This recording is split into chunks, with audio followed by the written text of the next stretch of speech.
Welcome to the Playtest podcast. I'm Dane Kavika, and in this episode, I'll be talking with Tom Jones and Alex Canaris about their great new independent studio, Polygon Treehouse, and how their game Roki is coming along. Please check them out at polygon-treehouse.com, and also rate and subscribe to this podcast. Thanks for listening.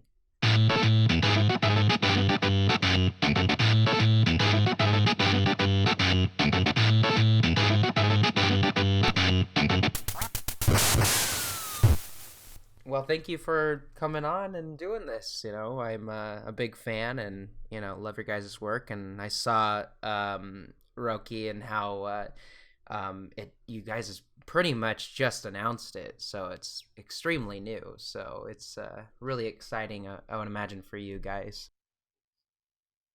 Yeah, no, it's been a crazy few weeks, actually, a couple of months, really. As you say, it is all very new. And we obviously left Gorilla Cambridge and we're looking at what to do with our careers and our lives. And I think both of us felt like it was a really good time to actually do something different, get back to being more hands-on and perhaps take some of the skills we've learned over the years and use them to make something that was very personal to us. So that's where we're at now. We've obviously released the teaser trailer that we worked on to give people an idea of the game we're making. And so, yes, it's just been really good, actually, really gratifying that people are interested, like yourself, that we're hearing positive things about it. And so far, really exciting journey. Yeah, I think both as we were going along, we were coming with the idea of what this game was that we wanted to create, and as we were starting to see the trailer emerge, because creating the trailer for us was also an exercise in refining and defining our vision for what the game would be. And so we were getting more and more excited as we were creating the trailer and seeing different parts of it emerge and how it might look and how it might animate. Right.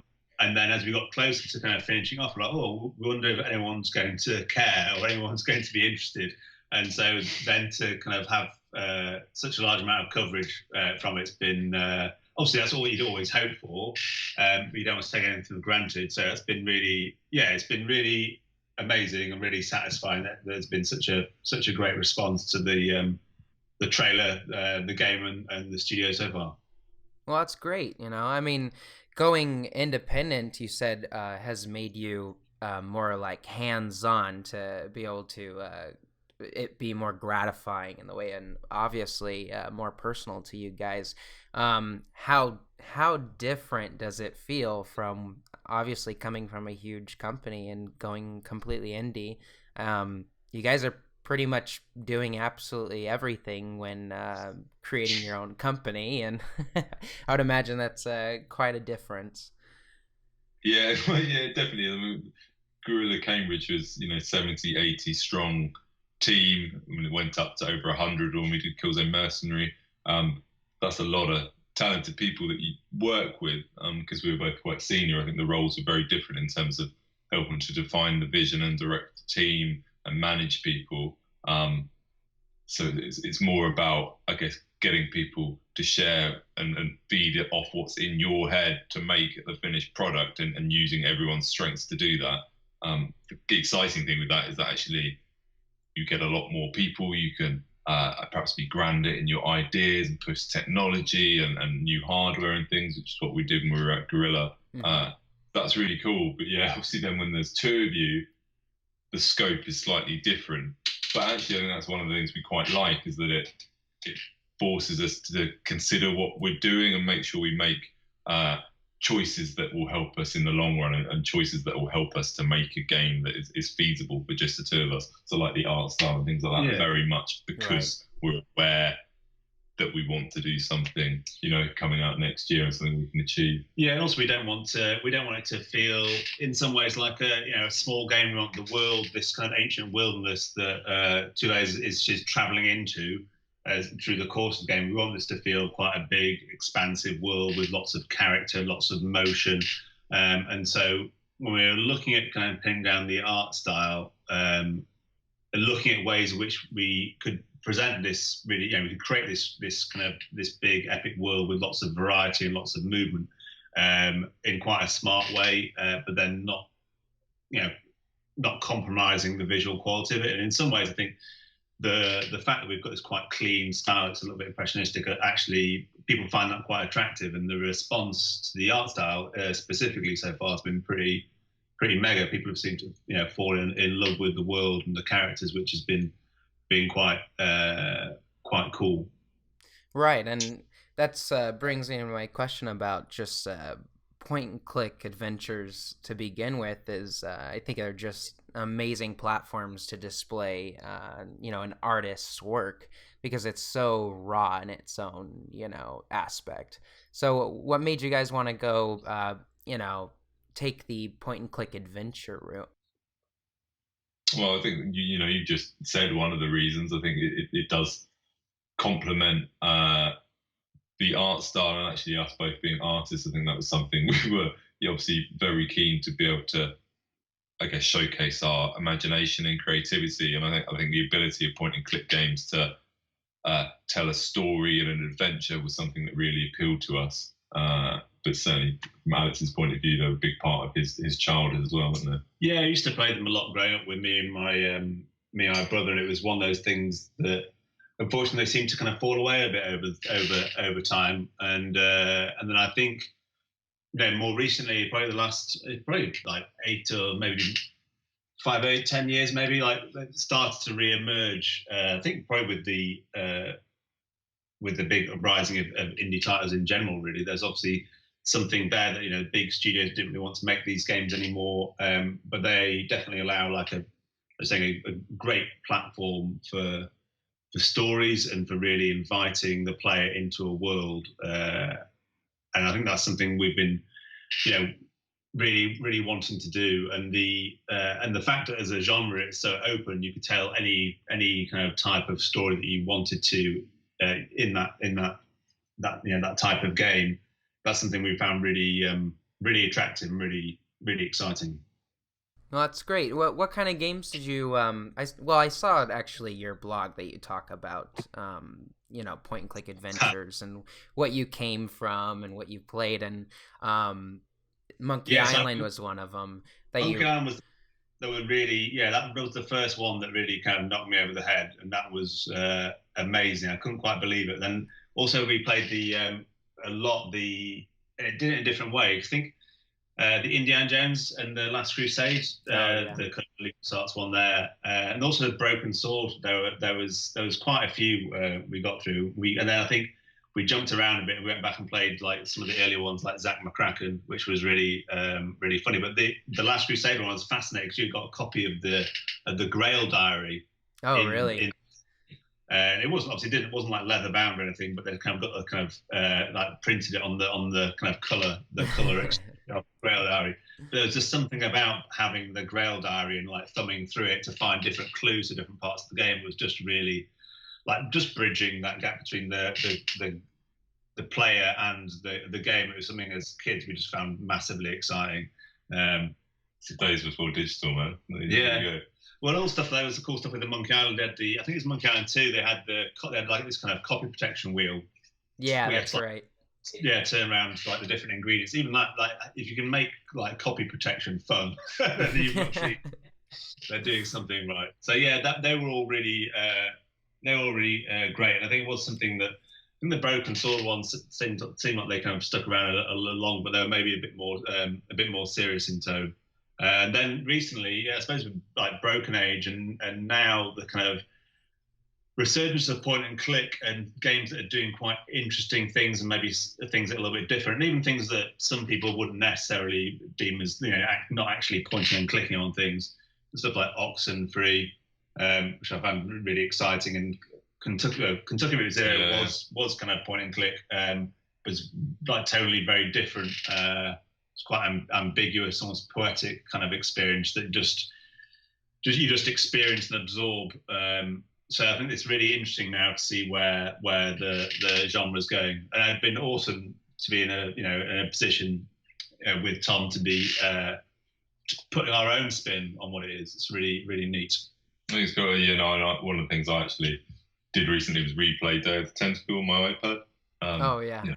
very expensive, and actually I was able to play it with my little boy. And what I really liked about it actually is a contrast to like console games, which we both love as well, but it's the ability to play it for like 20 minutes, maybe get stuck, and then I'd just be thinking about the puzzles in the background. And then you go back and try something, maybe it didn't work, and you think about it again, and be like, oh, that's it, I need to do that, I remember, and go back. And that it's something you're kind of constantly mulling over. I really like the pace of that, and I think that's something that point and click games do really well. It's not all action all the time. There's something about it which is potentially a bit more accessible for a wider audience as well. So yeah, there's a lot of good things about it that we really like. I think also for so me and my fiance played through Thimbleweed Park, and the what she likes playing games like computer games like together, like with me, but like anything with any kind of camera control, she just can't.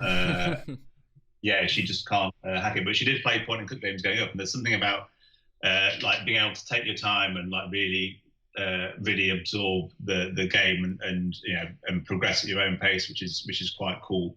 And there is something very satisfying about having that impact on the world, solving a puzzle and seeing the world change, and in some way, you know, most of the time in ways you don't maybe expect. There's something really magical there. And Tom's right, there's that moment where the penny drops from something, you're like, oh, what about this? Which is really great. You know, that's still that kind of little rush is still cool after X number of years. So yeah, it's pretty neat. Yeah, and I think with point and click games, the story is delivered in a different way. It's kind of a lot more controlled in the aspect of having, well, first of all, a 2D, you know, scene, and being able to explain this story usually through text, and you know, there's not too much going on. And when I was growing up, I got into adventure games, and I'm younger, and I'm kind of more of the, you know, second GTA was coming out when, you know, I was young. So I had older cousins that showed me all these games, these adventure games where, well, here, look at Monkey Island or Day of the Tentacle or Full Throttle, and you know, those were the type of games they'd show me. And I think like because it wasn't like the brand new game, it had probably had 10-15 years on it already. I saw it in a different way that it originally was intended for. So I think, you know, adventure games has this uniqueness that can pull you in, not only just because of the aesthetic, but because I think when they were coming out, at that time, it was the top of the line video game, and everybody was seeing it for the first time. So when we get these adventure games today, you don't have that first time. It's more of, well, that game's can almost come off as, well, that's from the history books, that game. That's an older game, you know. But in the way that they would see a game like Grand Theft Auto, and I think that's what's such an open palette for especially artists to get to the point and click games and adventure games, is because now it's mainly about aesthetics and storytelling through art, and the simplicity of unraveling a story through the 2D platform. And so I just think that's what's so great with having you two guys as art directors for this game, to come in and be able to tell a story mainly through your art and of course the characters you create. So that brings me to the question of, tell me about Roki. Like, what exactly can we expect from the game and the character, the main protagonist? Well, essentially, it's a story about a young hero going into this ancient and strange wilderness, and basically going deeper and deeper into this almost dark and magical realm. And we wanted to create a world that feels maybe a little odd and strange, but it's quite an inviting and a kind of land that's got lots of depth that really draws the player back to it. It feels quite quite unique and different from other settings. I think the story about her, why is she venturing further and further into this world? There's obviously Roki is the name of the the dark monster that you see at the end of the trailer with the glowing eyes. Right. And so there's he's kind of, they're almost fates are intertwined in certain ways. So as you know, we don't give too much away about the story, but there's a certain connection there that we'll be exploring as we're going through. But as well as presenting a world that feels really epic with loads of great vistas and amazing scenery, we want to really make sure that there's a strong emotional core to the story, so that it's not just about daring do and going and climbing up mountains and going down rivers, but actually there's you're as well as exploring the world and this odd, inviting world, you're also digging more and more into the characters and peeling back layers and finding out more about Tob and the inhabitants of this world as we go. So those are the kind of the two fronts that we're pushing forward with. I guess if I was going to summarize it, I would say it's a game about monsters, magic, and facing your fears. Okay. Well, it's a pretty broad story you can tell through that. Box. There you go. We've already had some other things.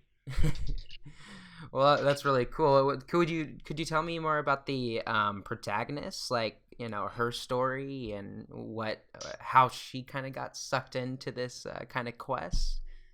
She's a young girl. She lives in a on the outskirts of a normal town. It's modern day as well. It's not like it's set in the past. And something. Her family has history, and then something bad happens, and as you can, I guess, imagine as the protagonist, a lot of what needs to be done to help save the day falls on her shoulders. So she's the character you play as in the game, and progress through, and have to overcome the obstacles in her way. And as Alex said, Roki plays a large part in that. I guess talking any more would probably give too much away. But I think we were keen that as it's not just a kind of linear experience with her from kind of A to B to C to D, that you actually get to learn about her past and what's made her the way she is. So that's kind of the journey that you'll go on. And that's one of the really nice things about doing the point and click game was adventure game, is that actually we don't have to deliver all that stuff as like, here's a cutscene, here's a cutscene, here's a cutscene. Yeah. Right. As you're getting further and further into the wilderness and exploring different parts of it, we're also able to kind of show more of a character gradually as we go. So I think that's that's cool. And also like the Tove herself, in the design of her, we kind of some of the really early sketches and paintings, that the one that Tom did, she was almost like a Red Riding Hood figure, and obviously we've evolved that, and in the current designs, just quite contemporary, but there was quite a lot of evolution there, and like what kind of clothes should be wearing. We actually, the red thing we kind of wanted to stick with, to really picked her out in the game world, and then she also evolved in other ways, like the kind of also we want her face to be able to carry lots of expression and emotion. So I don't know if you've seen the stuff on the Twitter feed where we've been posting some of the early facial animation tests. So we're trying to dig into the emotions of the character and what's going on in her life, as well as exploring this world. So we need to make sure that the character, from a technical point of view and from an art point of view, can convey that emotion, so that we can really get that across to the player. So we've been kind of evolving everything at once. We've got a high level overview for the main plot points we want to hit, and now we're going and designing the game around those and evolving the characters to suit that as well. Okay. I think it's interesting. It's one of it's challenging, but it's one of the fun bits at the moment as well. Isn't it? I don't think it's kind of chicken and eggs. You need the story to help inform the design, because you need to know where the characters are going and the journey they need to go on, but equally you need the design to kind of help inform the story, because you don't want all your gameplay to just be dependent on to be restricted, I guess, by a very linear story. So that's kind of what we're looking at the moment. So we keep thinking of puzzles, and then that gives us ideas for the story to go back into it, and I guess flesh out that overview that Alex mentioned.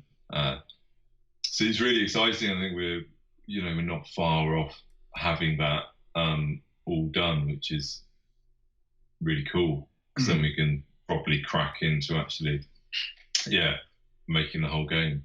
Right. Yeah, Tom's right. Everything does evolve in quite organic ways. I think it would be really hard to go, okay, we're going to do that and lock it down. That's done. So there's quite a lot of cross pollination in the different aspects of making the game. That's one of the reasons why we want to do the announced trailer so early. Is that as well as the kind of a creative exercise for us, and seeing it, trying to gauge something that people are interested in, which so far it seems they very much are, which is great. That allows us to go, okay, this is us, and then as we are taking our time developing the game, making sure that it's what we want it to be, we can openly share stuff as we're going. So on our Twitter feed, on our website and blog posts, we're able to post concept art as we're going, engaging people's feedback. And that, when we were talking earlier about the differences between working at a large studio and being indie developers, being able to share things openly as we're going is quite neat for us. We're used to being a little bit secretive about things, and so to actually be able to, as we're working on stuff, now we're out in the open, like sharing concept art, animation, tests, bits of stories, and even like by the blog post, just our experiences of developing the games, things that have inspired us, movies we've liked, or books we've read, games we've played, to be able to kind of share that stuff and give people an insight into the development of the games. It's really rewarding to be able to do that side of it, and actually massively helpful for us as well. Do you feel like, since you have full creative control over this game, that it's quite different from your original roles at Guerrilla, and how you're able to pretty much show off, like you were saying, how you're able to show off a lot earlier what you're working on and everything? Do you feel like the community influences your further work on the game? I guess at the moment, because it's still quite early, I guess it's reinforced what we've done. Right. I think it'd be fair to say, because it's kind of received a thumbs up. But I hope as we go further that actually, and particularly when we start asking people to help playtest and things, right, that will actually really inform us in the things that work and the things that don't. That's something we're very keen on. Whether it's ex-colleagues or people we've kind of met along the way. I think that's really important. Yeah, I think we've already found that I think we both really got a lot out of our time working at Sony and Guerrilla, and we are really grateful for that, all the awesome people who we've worked with and everything we've learned. And we're finding, that actually everyone's been very supportive of our new venture. And we're also finding that the various indie meetups and stuff we've gone to, that actually there's a massive amount of generosity there within that community, online, also like in person. And so that feels like a really exciting thing. Everyone's very supportive, giving us hints and tips, because it is a very different arena for us, and there's lots of things we've got to learn, and challenges we'll face along the way. But there's been a really great response for people who've been very generous with their help along the way and advice. When we were thinking about what we were going to do, whether we wanted to take established studio roles or start our own company, we spent a bit of time going around talking to various indie people that we knew, and that was a really enlightening and very, very valuable experience for us. So that was really cool. Sure, actually, just loads of goodwill, I think, on the indie front. It's almost like if you've kind of made the plunge to go and do it, people, I guess, recognise what that means and want to be supportive, which is nice. And actually, just all the people we've met, even in the last couple of months, been really good. And unlike, I think you touched on earlier as well, that the kind of indie space and point and click, it does allow you to be more adventurous with what you're doing and more experimental, and I think that's true of all indie games. So that's been really cool, actually seeing what other people are doing, and perhaps that's why people are so open about things, because you don't often have like direct competitors, because people are just doing very different stuff. That is just them kind of pouring their creativity out into a game. There's something kind of very raw and satisfying about that, which actually perhaps don't get when you have something that's been polished by a massive studio. It's hard to get that kind of pure vision through. It obviously has other big strengths to it, but I think the intimacy of a smaller game is something you can't really replace. Right, and with talking about like having games that are such a wide variety of games that widen such genres, do you feel like how like the original creators of point and click games, how they've come back and they're now doing what they used to? Yeah. Does that change the way you look at your game, or think like, does it create a type of like manual for you that you guys try to stay by, or is this completely open and you're throwing whatever creatively you want at it, and you don't really use those as like borders, those other games?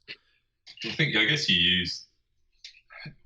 there are other games that have been successful you've played and liked. I think it's important to analyze why that is. Whether it's just good puzzle design or a satisfying gameplay time, or the visuals or anything. So I think we are very informed by all that stuff. But equally, I think a lot is coming from our experience in the industry as well, and making sure we produce something that's considered, and from a design point of view, that we don't just create 100 different mechanics that you only use once and that gets out of control. I think you have to, you need your pillars. You kind of, I think you can let your creativity run wild, but then you actually need to hold it up and go, well, does this fit the game we want to make and be? And I think it's important to scrutinize that stuff. And as good as an idea can be, if actually it takes the game in a direction that doesn't fit tonally, or it's something that doesn't really fit how your control scheme is going to work, then I think you just have to go, well, that's fine, that's something for the future pile maybe, but it's not for this game. And I think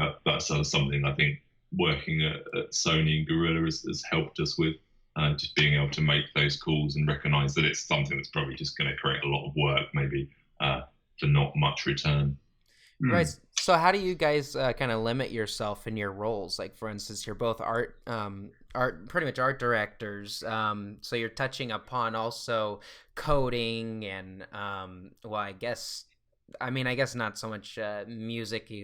Are you guys pretty much going to take certain roles like music and sound effects and have bring other people in to work in those roles, or how does that exactly work between the two of you? I think, we are, hands-on creating the artwork ourselves. Actually, at the start of our careers, when we were both at university together and recruited straight from uni into Sony. And at the start of our careers, which is around PS2 era, actually, Tom was an environment artist and I was an animator and character artist. So actually, the kind of first part of our careers at Sony, we've kind of returned to in a certain way. So actually, when we were doing the trailer and that side of things, Tom concentrated on the backgrounds and the environments, and I was on character art and animation. So actually, that's for the trailer and the genesis of the title. That's how that stuff's worked. For the design stuff, we get together and throw our ideas around. Right. From the code standpoint, so we're writing a few shaders and stuff, which we're doing ourselves, but we're using something called Adventure Creator, which sits on top of Unity, which actually allows us to script everything in quite a visual node based and takes care a lot of the technical work for us. So early days, we did a few tests to see like whether it would allow us to create what we wanted to create, and it looked very promising. So that's kind of something really has enabled us as two art directors to really crack on and make this game. And I think one of the things that's been really awesome after the trailer, we've had a load of interest from composers and sound designers, which is something that's quite exciting. And we're still quite early days, so we're not quite ready for some of that stuff just yet. But actually, there was some really exciting people that got in contact with us. I think later down the line, we will look at getting composers and sound people involved, because my musical skills aren't that good. I think it would be a stretch for us just singing in the background. Yeah. it was recognised we need to get some experts in. Yeah, so I think there will be some areas where we will need to expand a little bit and get in help, but so far so good. And also that split of the environment and the character animation side, that's that was really worked out like a really good split for the trailer stuff. So that was kind of cool. All right. Well, that's pretty cool. How far along do you think you guys are on the game right now, and when do you think people can expect to see more footage and more information about the game? So, I mean, like Alex said, I think before the trailer, we actually made like the first 15, 20 minutes worth of gameplay from the game to prove it out to ourselves. As is the nature of these things, that probably will return to that and probably improve it. Mm-hmm. But looking at the overall design story for the whole thing at the moment, and then we'll crack on with that in the next few months. So I'd say maybe towards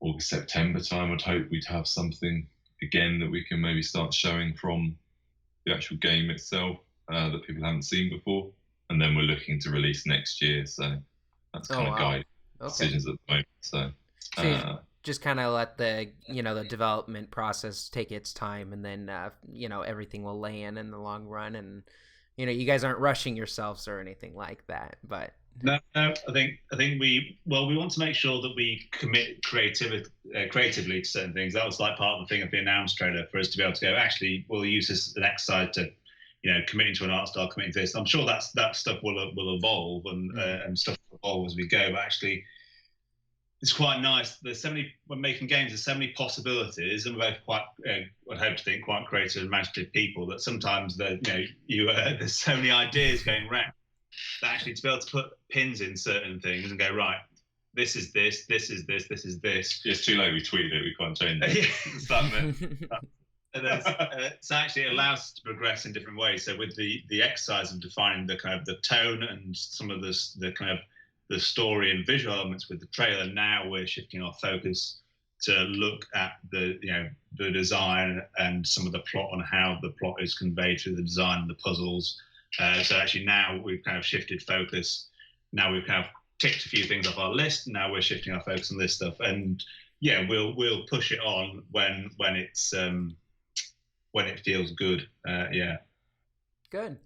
Well, I have a question about just game mechanics, and I am a big fan of the point and click, and of course I'm kind of backtracking, but in your game, okay, in your game, are you guys gonna have like an inventory and a multiple interactive like buttons, like pick up, talk to, that sort of stuff? Yeah, that stuff's in our test scenes. That stuff's all there. Like I say, we'll be evolving as we're going, if we feel the need to. But yeah, there's definitely the strong jumping off point from the kind of traditional kind of point and click setup.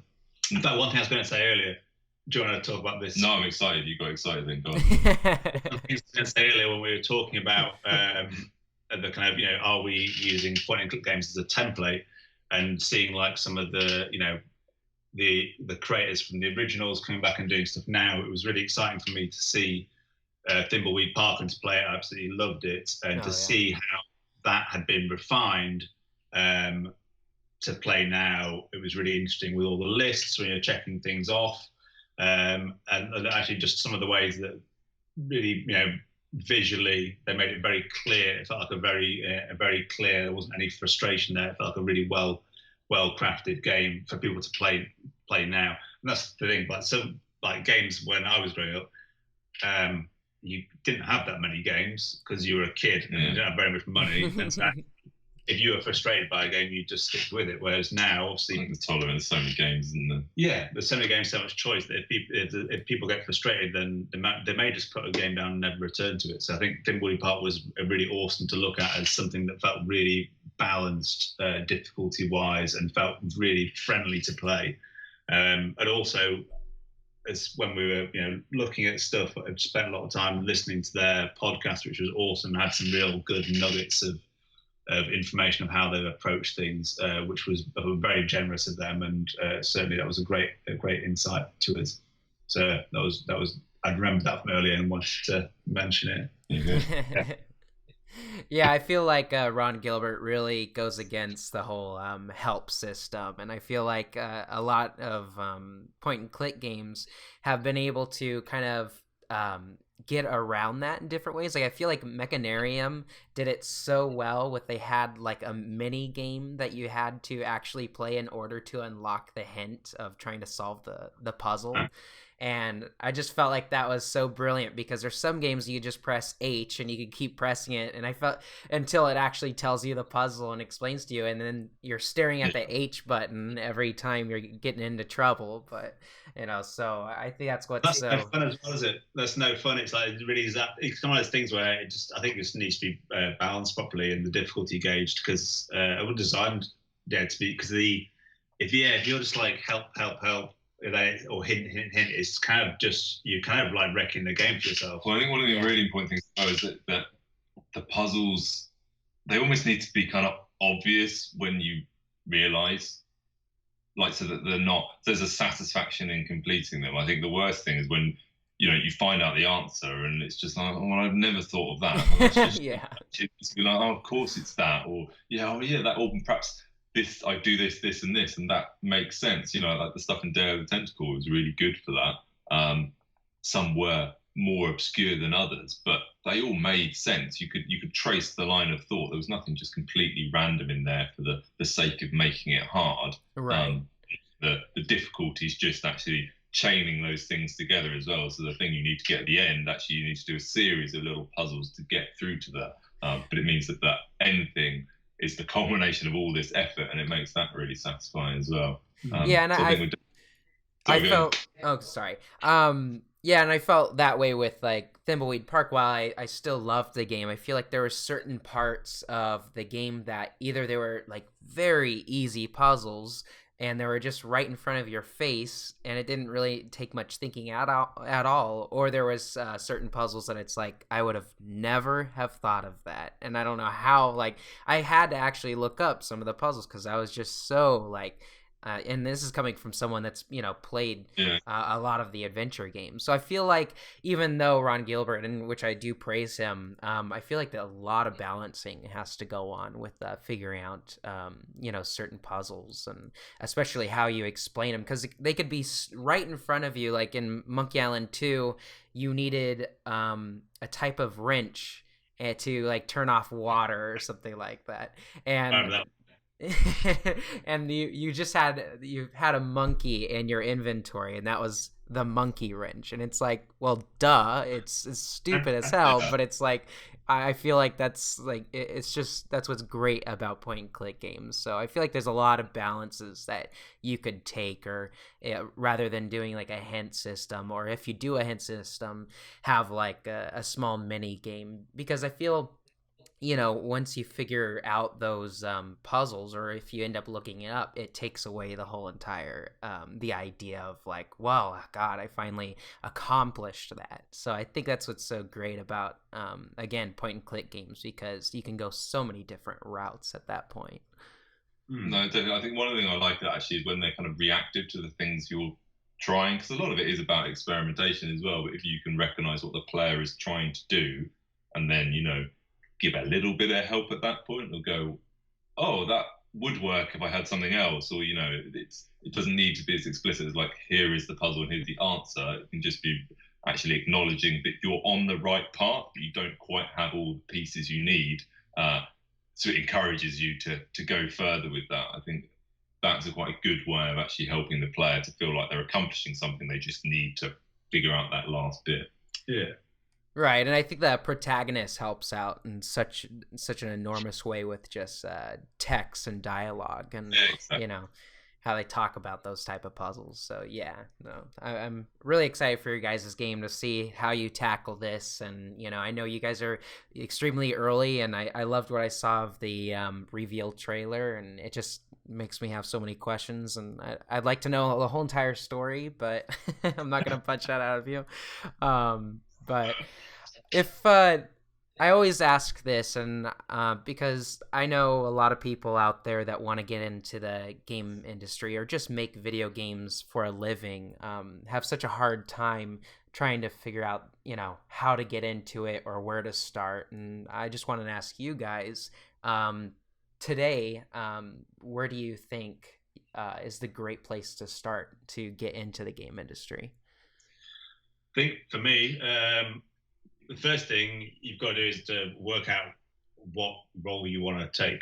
I think there's so much possibility out there that I think knowing what it is that you want to do and what you want to focus on is a really good idea. If you try to go, I just want to be, so on the art side, for example, if you want to say, I want to be a games artist, well, there's so many different flavors of games artists out there. Obviously, for the more the big studio stuff, the role's very specialized. So you have to, first of all, try and establish what it is that you want to do. Do you want to be an animator? Do you want to be a characterized? Do you want to be environmentalized? And then allow yourself time to produce really, a focused portfolio that's a body of your best work. I think it's very hard to go, I'm just going to do everything. It'd be really a big task to be super amazing at everything. So I think first of all, trying to work out what it is that you want to do, and also if you're creating a body of work, making sure that it's quality over a quantity. If you've got a couple of pieces that are really like knockout amazing, they're going to knock people's socks off,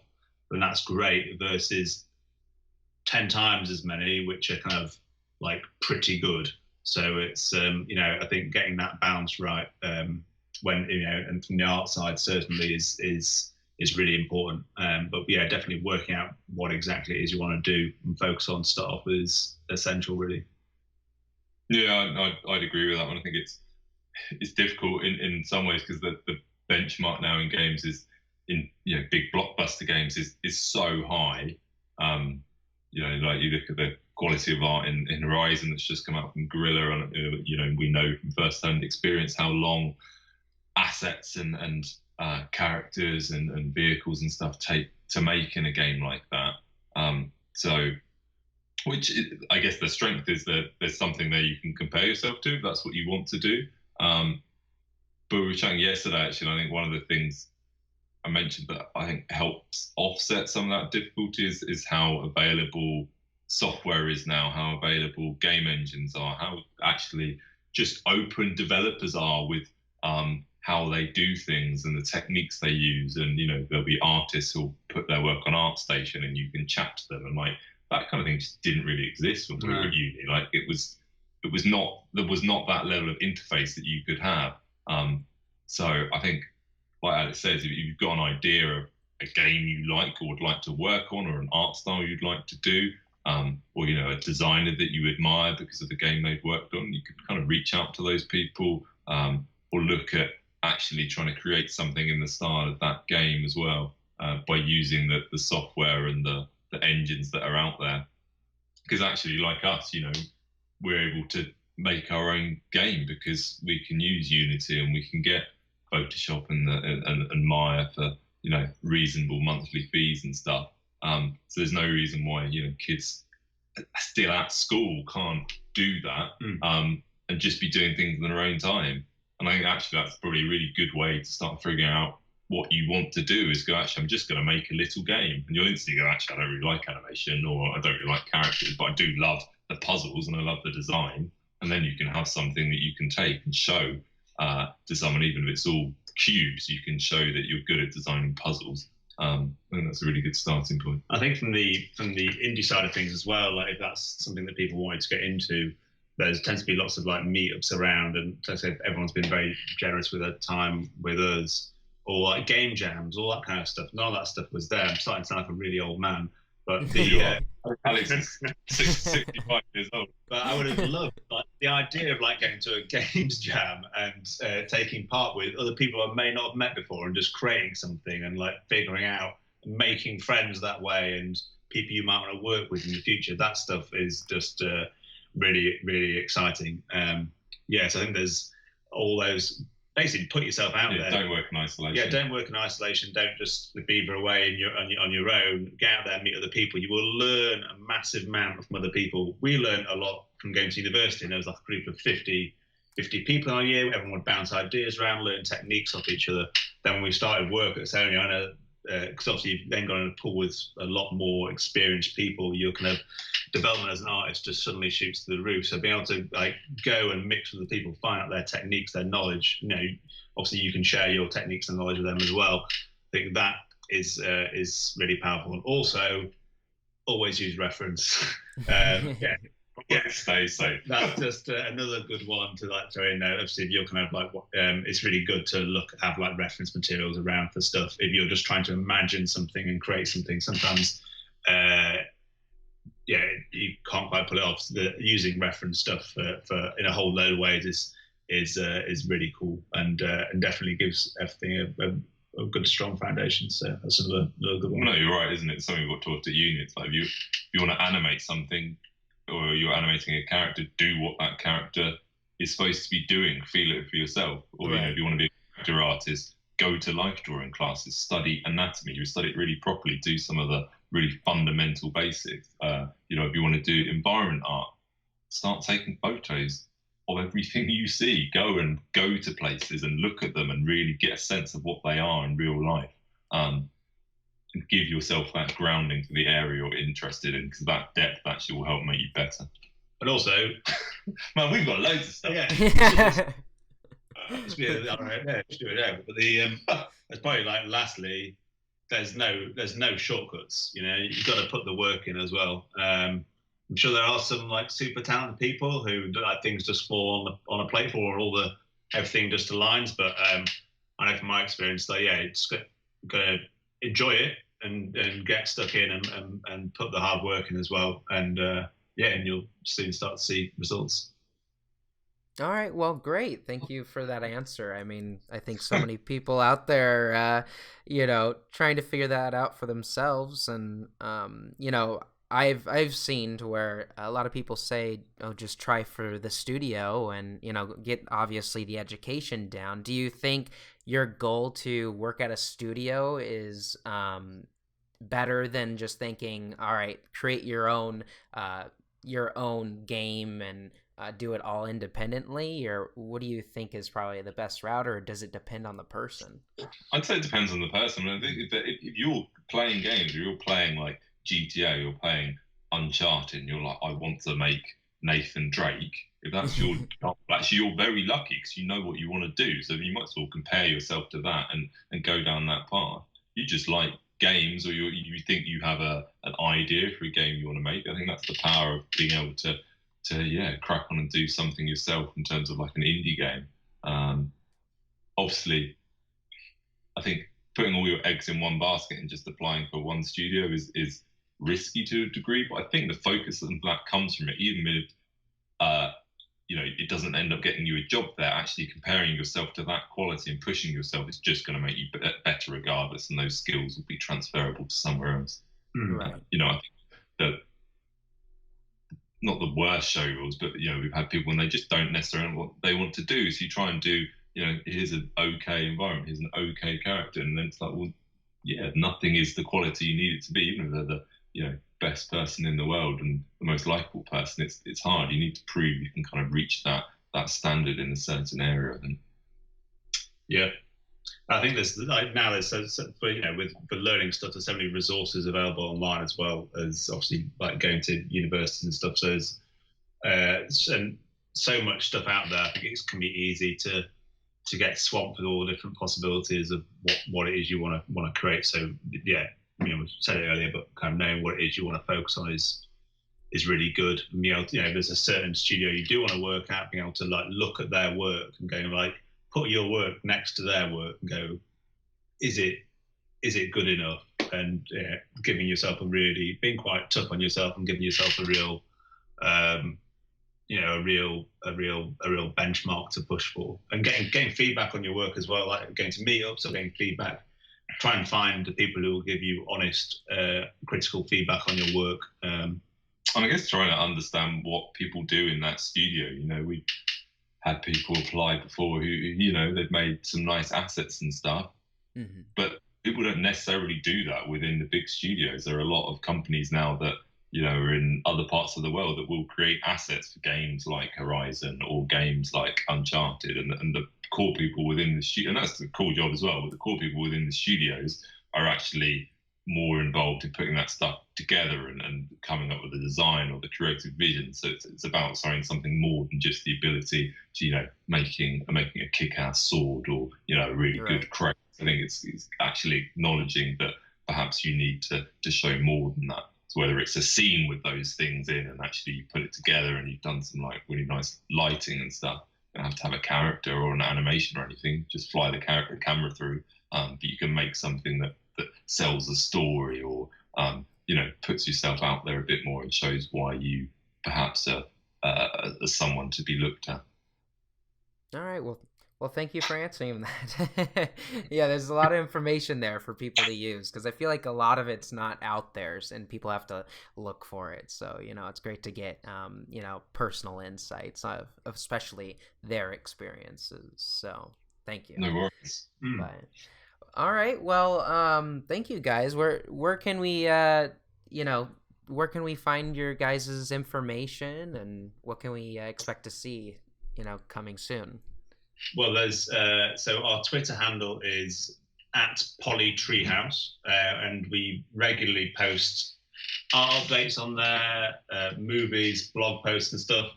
We've also got our website, which is www.polygon-treehouse.com. I got it right. You can just Google us actually as well. The first page basically filled with us. But yeah, so we're on like Twitter and we have the website. And we're on Facebook as well, and we're going to be quite regularly sharing stuff as we go. So give us a follow, and you'll be able to get a good idea of how the game's going and how the game's progressing. All right, great. Well, thank you guys. Thank you for being on the podcast. That was really neat. Thanks for having us. All right, I appreciate it. All right, well, you guys have a great weekend. All right. All right. You too. Thank you very much. Thank you. All right. Cool. Later. Take care. Bye.